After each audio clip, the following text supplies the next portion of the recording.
This is Tyler Attico, and you're listening to the SyFy Sistas.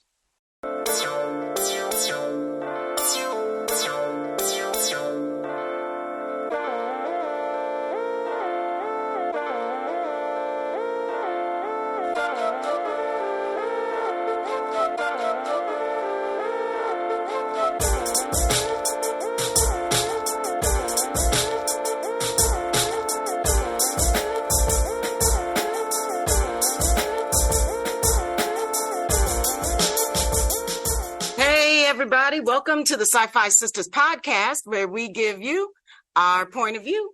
We're here live from Shore Leave 43. Say hello, everybody. Hey.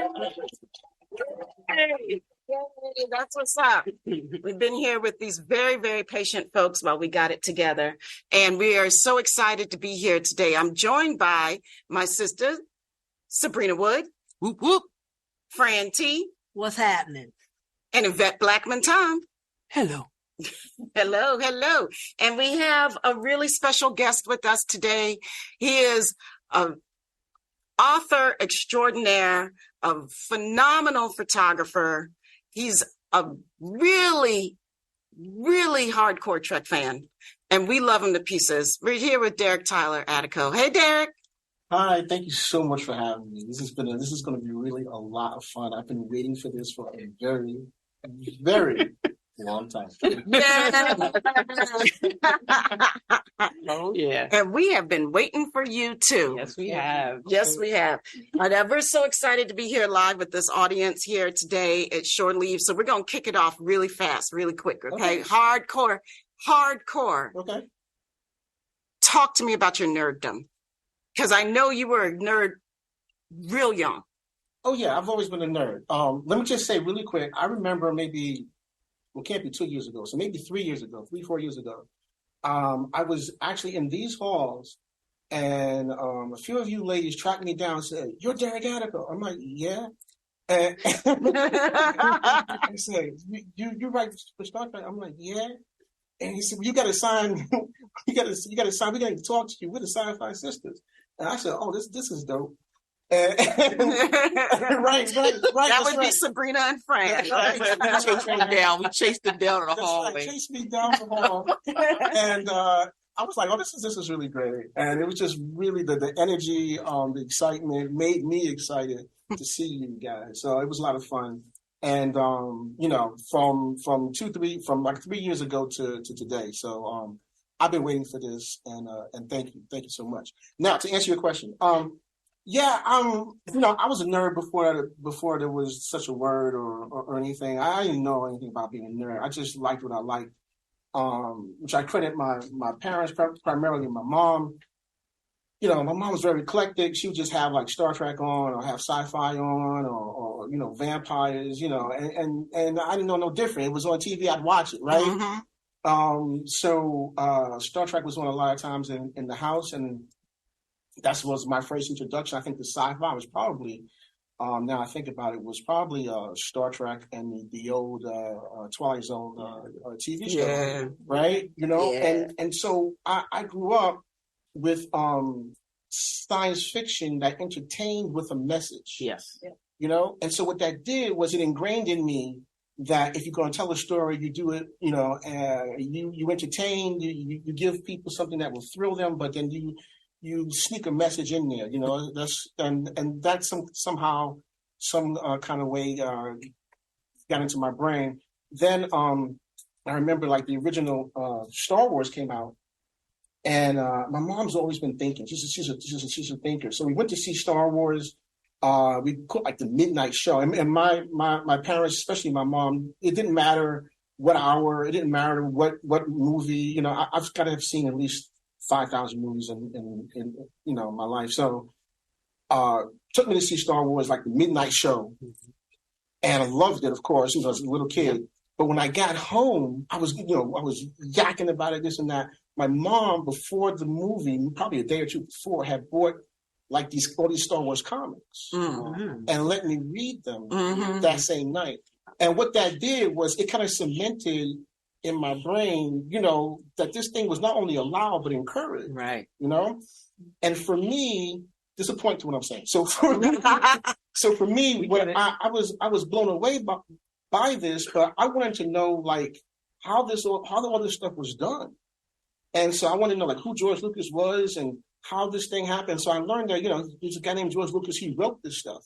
So I wanted to know what it was about writing. Yeah. And that's what kind of started me to become a writer and screenplays and that format and how all that was done. So that's how I started, was learning to write screenplays. Wow. Yeah. That's amazing. So you were this young Black kid into all of this sci-fi stuff.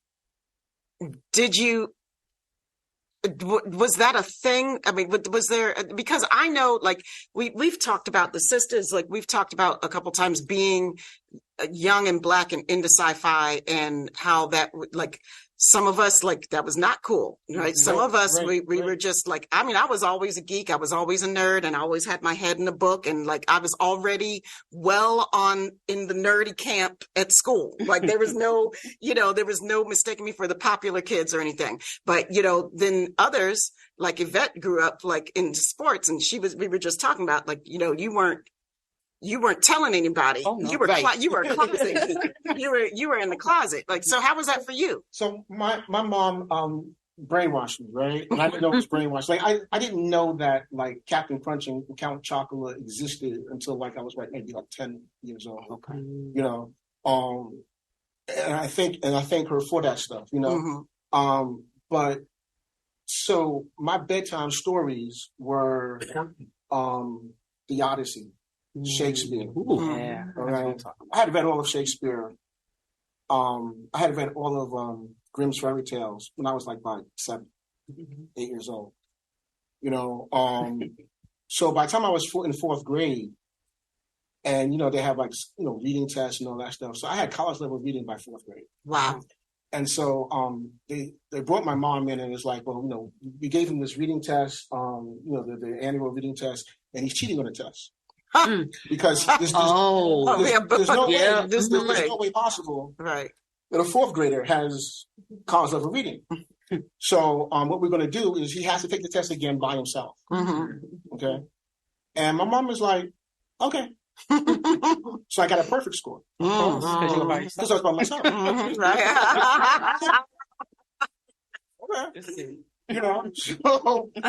Okay, you're going to go there? Okay. And so that was always the norm in the household, and that type of literature and those classics, that was the norm. So by the time I got to like high school, that was all old hack for me. Yeah. You were bored. I was. I had read it all. Yeah. I mean, I think the only thing I hadn't read was like Canterbury Tales. Uh-huh. By the time I got into high school, so that was new for me. But pretty much everything else, I had done and read. So, that was great. So I was always looking for new things to read. And I was pushing for new things to read and new things to do. And so by the time I was in high school, I was starting to write because that was the new challenge. And my mom never stopped me. She was like, okay, you want to do this thing? Okay, go and do it. So by the time I was like 15, 16, I started writing screenplays. Well, started learning how to write screenplays. And I just started writing them. I wrote a screenplay in high school. We're looking at you. Right, so I know you're right. I know she's writing, right? And I listen to your podcast. I know. Right.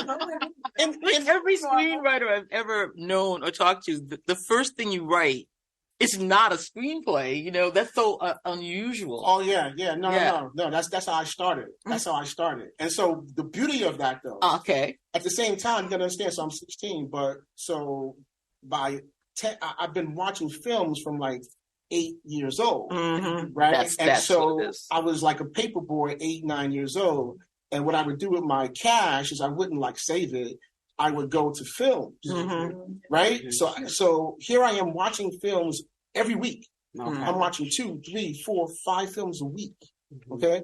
And what I'm doing is I'm learning story structure. Yep. That's all I'm doing. I'm getting entertained, but I'm learning story structure. Mm-hmm. And so this is like, not to date myself, but I'm learning, I'm seeing films, a lot of it's like in the 80s, and I'm seeing really good movies, and I didn't discriminate, so I watched everything. And so I'm learning story structure. I'm entertaining myself. I'm going to movies.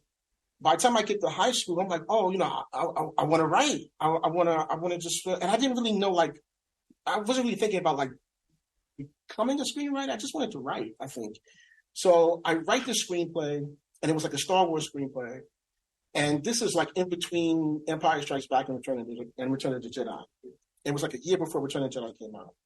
And so I wrote the screenplay that takes place 1,000 years after the events of Return of the Jedi. I gave it to my English teacher to basically edit and for grammar. She takes 3 months getting it back to me. So I'm like, what's going on? What's happening? And she's like, oh, I'll give it back to you, but you got to come with me to this place. And I've gotten your mom's permission. And I'm like, what is backdoor? Backdoor. Like, wait a minute, what's going on? So, turns out she submitted it to this. I always mix this up, but I think they're the Screenwriters Guild. Yeah, WGA. Yeah, right. and she submitted it, and it was an award program where they took 12,000 students across America, and they only picked 12 students, and I was one of the 12. Right. Wow. Right. Yes. It was cool, and it was a storyline, which is oddly enough, it was a storyline that was 1,000 years after the events in Star Wars, and the Force and everything becomes a myth, and everyone forgets about what the Force is. But a clone casket is found of and Vader was in the clone casket, but he's not hideously, And there's a lot of things in it, right? And it's not like anything. It's funny that you're on the same. You're touching a lot of the same things. Just because if you know story, right, you're just hitting a lot of the same marks. Right, right. And I was a kid just paying attention, doing my research, paying attention. And so that was my first award, and I was like, oh wow, I can write. Which is a shock when you figure it out, right? So after high school, I wanted to go to NYU, but I couldn't afford it. And I got accepted to NYU to School of the Arts for screenwriting. We couldn't afford to go. So I didn't go. So I went to school for law. I went to Johnson College Criminal Justice instead. And I was like, well, maybe I'll never be a writer or whatever. Wow. And years later, a friend of mine's, he's like, they got this Star Trek contest for writers. I was like, Star Trek. I like Star Trek. I like the original series. TNG, first season wasn't, Right. We know. But it's called, because some of the first season, right? But he said, it's called Strange New Worlds. Why don't you look into it? I looked into it, and I said, if I'm going to write something, I need to do the research. So I started watching TNG, and what was beautiful about doing that research is I was reintroduced to Star Trek. And in that reintroduction, I realized that everything I loved about TOS was still in TNG. Mm-hmm. It was still there. Yeah. Roddenberry was genius, and he had put it all there, And I was like, oh, wow, I really love these characters. And so then I started to craft basically a TNG short story. It couldn't be more than 7,500 words. I did that. I submitted it. I forgot it. I don't know, maybe 6 months later or something like that, I get a call that it got into the Strange New Worlds 8 anthology, and it took first place. Nice. Wow. So I was like, oh, wow, maybe I still got something, going on, right? Yeah. And so then I was like, oh, maybe I should try, this writing thing. I didn't really know anything about the business of writing. Right. So I had skill and talent, but nothing about how to, navigate as a writer. How to market yourself. How to market Did yourself. you get an agent? Right, none of that. And you can have all the skill in the world, but if you don't know the other side of that, then you will, in a lot of ways, I think you will just hover in a certain place, you know. You'll wait for yourself. Flounder. Yeah. And I did for a while, and I think there were certain people that were like, "Hey, you want to do an anthology? You want to do this?" And they looked out, which was really great. But I still didn't know what I didn't know, you know. Right. And then, so that's from 2005. Then 2016. By that time, I had educated myself a lot, and the 50th anniversary of Star Trek rolled around. I wrote a Benjamin Sisko, Benny Russell short story. Submitted that one. And by that time, I said, okay, now I know the business. I still have I know the business. I still have the craft, thankfully, you know, and I'm going to try and make a run at this. Yeah. I've been writing ever since. Wow. It's been doing a good job too. Well, hopefully, you know, and if I hadn't written that Benny Russell story, I would never have gotten to write the autobiography of Ben Sisko. Right. And I wrote a Benny Russell story that I wanted to see, you know, not what I thought people would like, not what I thought would be PC, you know, because in the story I wrote, Benny's very angry. You know, right. He's been locked up for about 10 years, and you know, he's just in a bad place. And I thought that was a story that people needed to read and something I wanted to say. And that was the story that got me this book. So is that real quick, where, so people know, where do you find that Benny Russell story? That Benny Russell story is only on ebook, but it's Star Trek Strange New Worlds 2016. So you can find that on Amazon. Okay. And I think it's like maybe like $5. And it's, you know, it's the beauty of it though. It's not just my story. It's an anthology of Star Trek Strange New World stories. So you don't just get my story. You get about, I think there's about 9 other stories of Star Trek stories from every series of Star Trek. So there's a lot of us in there, and you get to read every different era of Star Trek. Yeah, those are some great anthologies. They are. Yeah. The Strange New World series is great, and they've launched a lot of people. Dayton Ward, who's a phenomenal Star Trek author, he started through Strange New World. So, and you guys are doing him. You guys are tomorrow morning at 11 a.m. right in this room. So that's great. Yeah, he's a great guy. So did you The Dreamer in the Dream? The Deep Space Nine novel? It's a novel, right? No, it's a short story. That's the short story. Yeah. That's the one? That's the one. Okay, that's the Dreamer in the Dream. I was like reading that title, and I was just thinking to myself, like, I wonder how much do you identify with Benny Russell? I mean, it's so meta. It is very meta. It's extremely meta. It's a very meta story. Yeah, it's a very meta story. I do identify with Benny. At the time I wrote it, I was like, I'm gonna write something that's just really gonna like scramble people's brains. But I think I was a little upset at things that were happening at the time. I mean, I think that's what a writer's responsibility. James Baldwin says that the responsibility of a writer is to be a mirror to society. You know, and so I believe that. Yeah, I'm a little different than Baldwin. I also want to entertain. And I think he and I would probably argue, you know, he was like, no, he'd probably say, just be the mirror. But I think, you know, you can't always force feed people. You know, you have to sometimes spoon feed them or not even feed them, but ask them to come to the table, you know. So what I wanted to do was entertain. Star Trek gave me that platform, you know. Dream in the Dream is an angry black man. He's been Benny Russell. He's been in an insane asylum for 10 years after the events of Far Beyond the Stars, because he won't stop writing his story. Because the black man won't stop writing his stories. He's been locked up. Cassie's left him. Oh no. You know, and he's locked up, but he can't let go of what he wants to do. Right. And his therapist is like, look, just put all of your anger into this one last story. And he starts doing that. But what he doesn't realize is that in doing that, he is destroying the future. Wow. And everything's going to hell, you know, in the 24th century. So he may come out okay, but he's destroying by doing that the 24th century. The repercussions of The all repercussions, this, right. all this anger, Right. generations of anger. Right. Oh, I love it. So Yeah, yeah, yeah, the generational trauma. generational trauma. You Yeah. know, and you know, and being cooped up, and so he has boxes in his room, in the insane asylum and each box has a name of a Starfleet captain on it. You know, because he's written all of Star Trek over the 10 years he's been in this institution, right? So he has a box for Archer, a box for Kirk, a box for Janeway.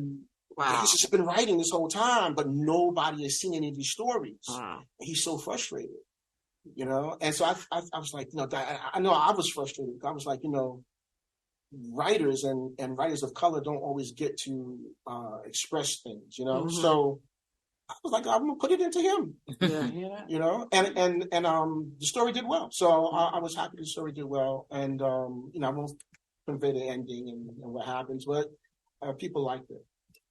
So let me ask you this. Okay, so Deep Space Nine comes out. So you start with TNG, right? You start with TNG to get back at your Star Trek chops, back, right? Did you go on to DS9 from there? Was that the natural progression for you, or? Yeah, well, if I'm gonna be really honest, I had the idea for the Benny story before I wrote the TNG story. The TNG story is called Alpha and Omega.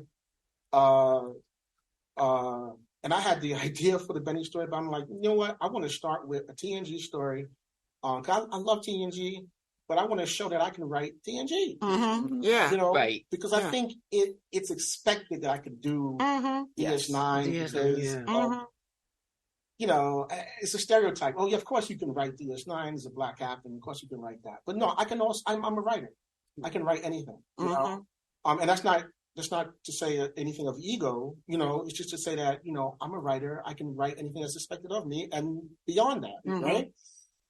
So I wrote this story, Alpha and Omega. You know, there's a Borg supercube that has 500 million drones in it. It's in orbit over Earth. All the drones are in standby mode, and no one knows why. And there's one Borg supercube over every major power in the Alpha Quadrant. Oh, wow. Nobody knows why. Wow.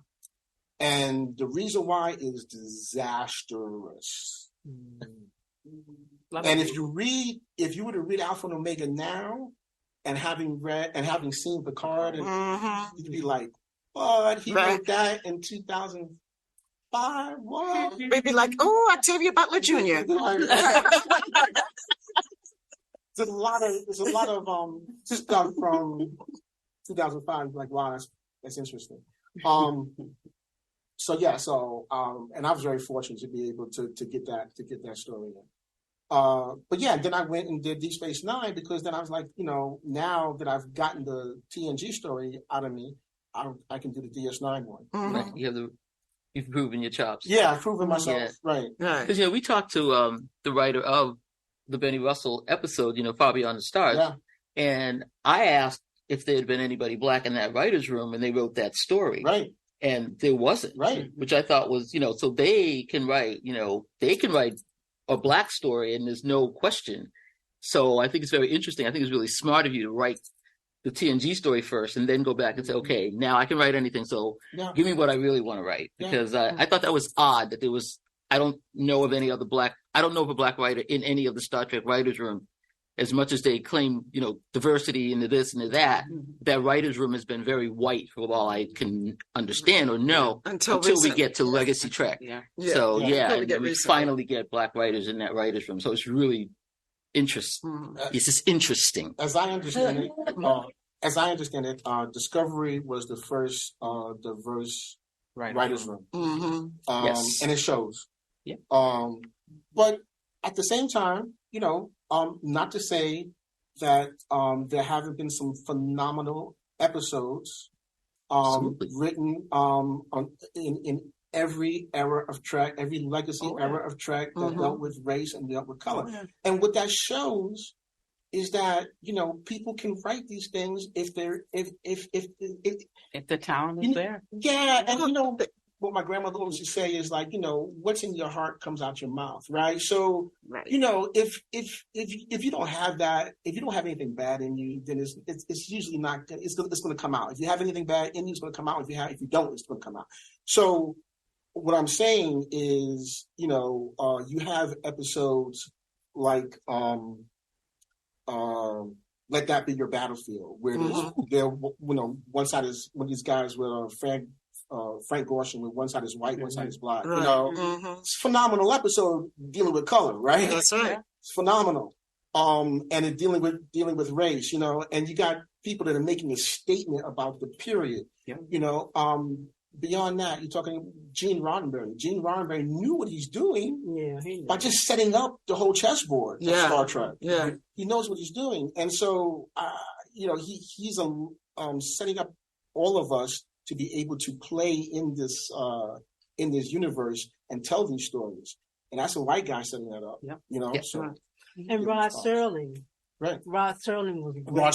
Rod Serling was great in the Twilight Zone with the metaphors that he did too with race. And he even one show was in the 60s. He talked about the Vietnam War. Right. Jack Klugman Right. was in that episode. I remember.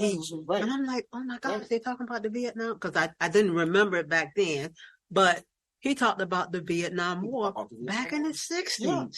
Yeah. This was Rod Serling's take on stuff that was going on. People, and then, you look at, TNG with The Measure of a Man and what it means to, to have rights, to be human, and obviously by the idea to bring in Avery Brooks to play Sisko, right. I mean, just the statement that would make, they knew what that statement was going to be, and just Avery Brooks and his presence, what that does. That's what I was going to ask you. Like when you first were watching DS9, like what did that mean? Like what did Sisko mean to you? What did it mean to see Avery Brooks up there? Because I know it shook me.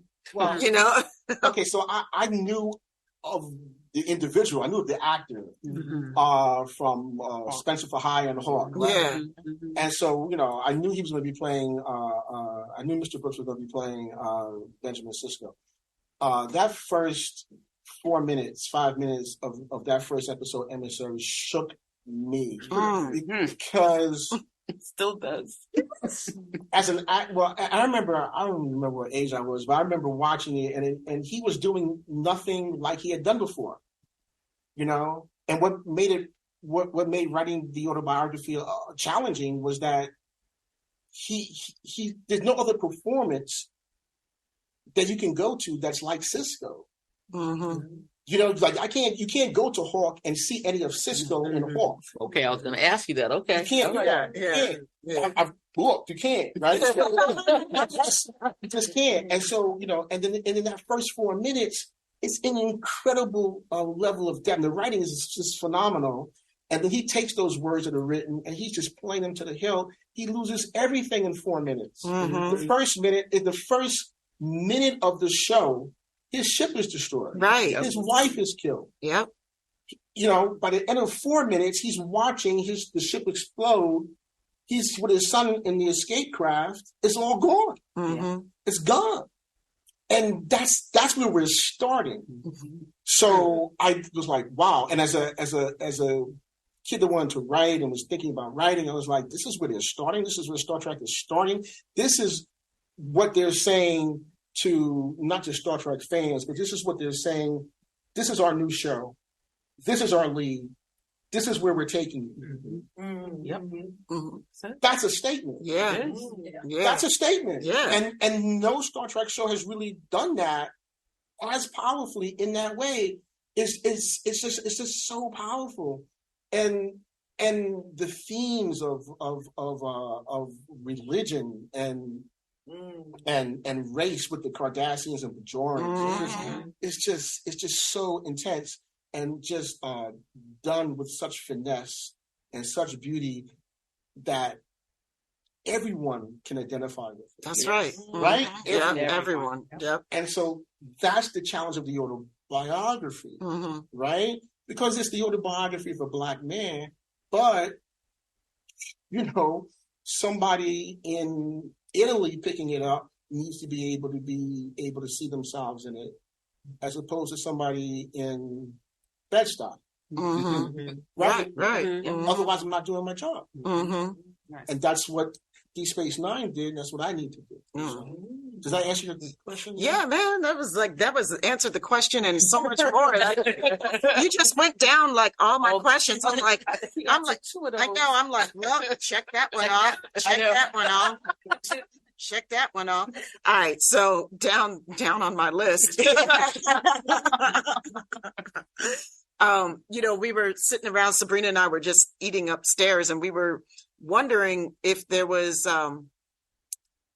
if there was something that you learned about Sisko Mhm. through the process of doing this autobiography that you didn't know about him before. Oh, that's a great question. Yeah, we came up with that one, didn't we? That's right. Yeah, baby. Sure did. That's a great. Right upstairs because we're prepared like that. That's a great question. I'll say this. I'll say when I got the gig, I had a conversation, and I should say that Titan Books has been really phenomenal.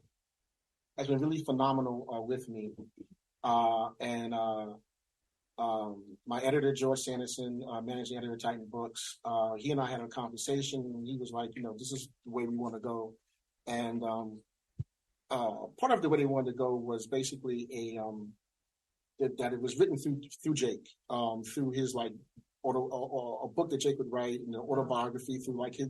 Because Jake has written like Anselm and other books and stuff, and I was like, well, you know, I don't necessarily want to go that route, you know, because I think it should be Ben in his own words, you know, and the trick then is how to do that, right?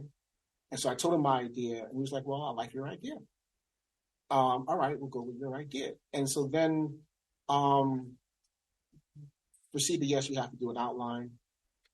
That outline has to get approved. And then I realized pretty quickly, I was like, oh, wow, I have to do an outline. That outline has to get approved. Once I do that outline, I'm locked in. You know? Yeah. So to answer your question, I had to come up with everything I wanted for Ben, everything I knew I wanted to put in. I had to create the life of a pop icon. Mm-hmm. Oh, yeah. Yeah. Yeah. That's right. Right? Yeah. He's a 90s pop icon, Mhm. you know, for a lot of different communities, right? And Star Trek community, I think, first and foremost, right? And I had to create a life for him and see if that would get approved. And then I'd be locked in to write that life, you know? Mm-hmm. I mean, with little things here and there, you know? And that got approved after I thought a lot about it first, though. I thought a lot about it, a lot of just standing in the shower. You know, because you know you need silence to think. That's right. And if you need silence to think, and then you need to plan. You need silence. So I just did that. I wrote the outline that got approved, and then just went at it. And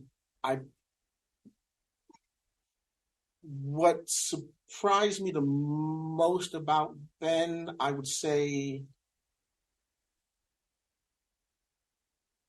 is something that one of the first things I did right before I started writing was I listened to an episode of SyFy Sistas. Bam. And that's what I'm talking about. That's right.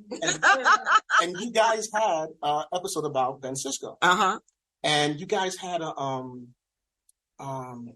forget the name of the guest, but she was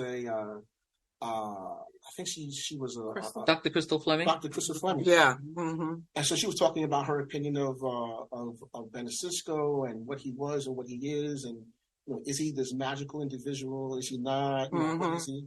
And you know, Ben Sisko is a human being.